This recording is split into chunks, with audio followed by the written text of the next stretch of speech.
अस्सलाम वालेकुम व्यूअर्स। उम्मीद है आप सब खैरियत से होंगे।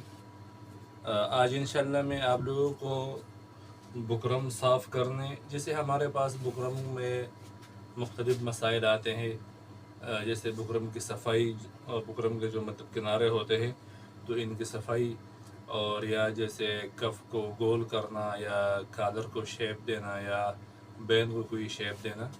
तो उसके लिए मैं आज आपको तरीके बता रहा हूँ कि हमने बुकरम को कैसे हाथ में पकड़ना है और हमने कैंची कैसे चलानी है। तो आइए देखते हैं। तो व्यूअर्स, सबसे पहले तो ये है कि आप कैंची अगर आप सीधे हाथ में लेते हैं तो कैंची आप इस तरह से अपने सीधे हाथ में पकड़ लेंगे। उसके बाद आपका जो बायां हाथ है तो बाएं हाथ की शहादत की उंगली, दरमियान वाली उंगली, ये यूं रहेंगे। फिर दरमियान वाली उंगली और छोटी उंगली के बीच में जो सी उंगली है तो ये और अंगूठा, ये दोनों यूं रहेंगे, ठीक है। और आपकी जो छोटी उंगली है ये बिल्कुल नीचे, इससे नीचे यूं रहेगी।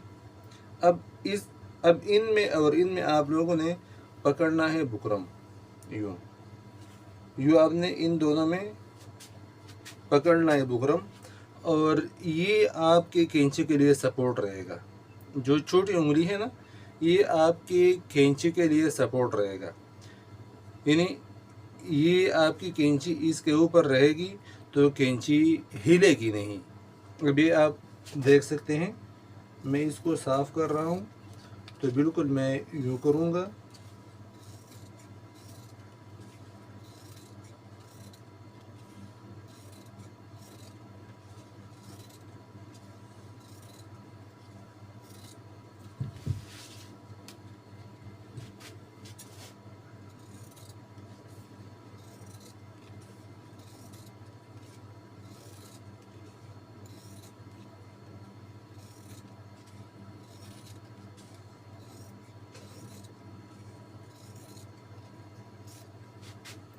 तो जैसे आपने देख लिया कि बुकरम साफ़ करने के लिए, या बुकरम अगर हम हाथ में पकड़कर उसको कोई शेप देना चाहेंगे या कुछ भी हम करना चाहेंगे तो उसको पकड़ेंगे हम यूँ बुकरम को, और ये छोटी उंगली उसके लिए सपोर्ट के तौर पर रहेगी, और कैंची इसके ऊपर रख कर तो हम बिल्कुल सीधा इसको काट सकते हैं।